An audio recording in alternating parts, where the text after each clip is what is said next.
I want to say 2010 is when the city kind of took on the position of creating an ordinance to regulate medical marijuana. That process obviously played out multiple steps with regards to a lottery, regards to an amendment, adding parks to the buffers. Yes.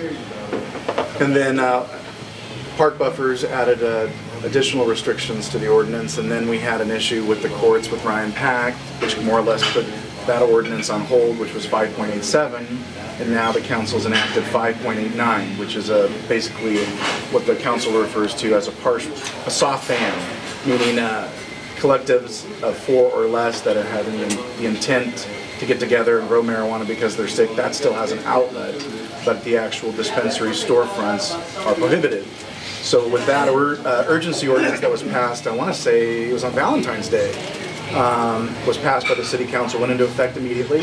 And so since then we've been dealing with the enforcement of the collectives that are basically not allowed to operate under 5.89. And then it's specific that there are 22 collectives exempted currently for a 6-month period under 5.89, which will come back before council before that period expires to decide if they should just ban all collectives or deal with these group of exempt ones, which more or less were collectives that participated through the application process. Right now, from an enforcement standpoint, my office, but keep in mind there's multiple offices involved in this process: police, prosecutor, city attorney, and then Department of Financial Management. We're dealing with administrative fines to the property owners, commercial business license revocations to the property owners, liens to the property owners, civil lawsuits against the operators and the property owners. So there's a multiple layers of enforcement going on with the collectives in order to get all of those ones that are operating within the ban to become compliant. That's where we're at. Within the band, what does that mean? Those collectives that were not exempt, that basically can't operate, so they have to, they have to close down.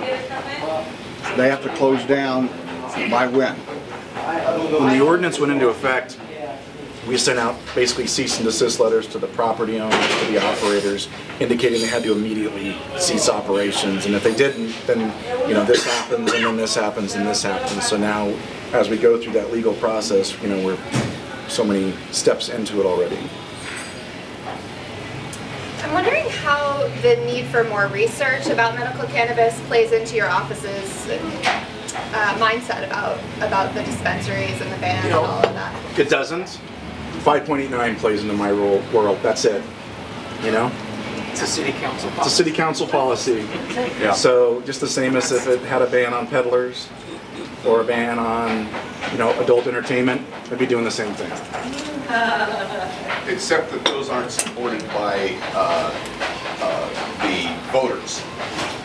It's the voters that put 250 in. Yeah. And over half of this city voted for legalization, right? Mr. Zink, not going to go there. I'm here to talk about 5.89, so you can have a sidebar conversation if you'd like.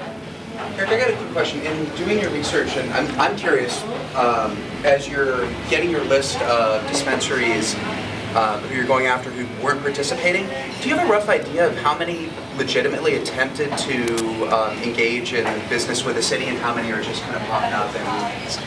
That's 2 years ago and a lot of drama ago. Don't know. Yes? So am I understanding correctly that there's only 22 collectives that should be operating currently legally in the city as of right now? Per council's direction, yes.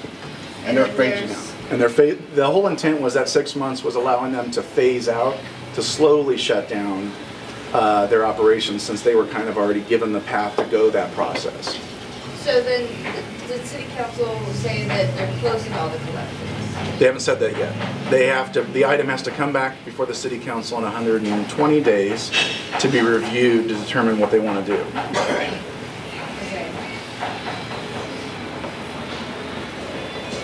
Questions? Just one thing that's probably not within your purview. I know it's not, but why have they not? Why are they doing it that way rather than dispensing it through pharmacies? Because the feds find it illegal, so that's Federal Drug Administration. So I can answer that. I think every time I've been over to the city council and watched the medical marijuana debate, I've told my boss, Congresswoman Richardson, that she needs to change this. That it needs to be changed from the schedule and put in the pharmaceutical schedule and be allowed to be taken care of by the pharmacies. That's the answer to this. Then you'll have a lot of this abuse disappear because the doctor has to prescribe it as opposed to just making a recommendation. Every time I get in front of a group of elected federal officials, I mention that to them, that that's what needs to happen here. We solve a whole bunch of problems, not only here in Long Beach, but across the entire nation. Nobody has the political clout or the political capital to be able to spend that on this, and they don't particularly want to. It's the truth of the matter. That's from the federal level. Congresswoman Richardson believes that it should be moved over, but she doesn't have the vote for the committee to move it to the right schedule. So that's what I'm. Okay. I have one more question. Do you have any idea how much money and medicine has been confiscated by providers, and would you like to tell taxpayers that are here where it went? I have no idea. You took it personally in these raids. What do you mean you have no idea? You do the raids personally? You did. Again, while I'm dealing with the carts, I deal with that as well. You're on video carrying stuff out. Please, Okay. Erik. Okay. You should be forwarding that to the city attorney or police department. Okay? Well, I believe it has. Okay.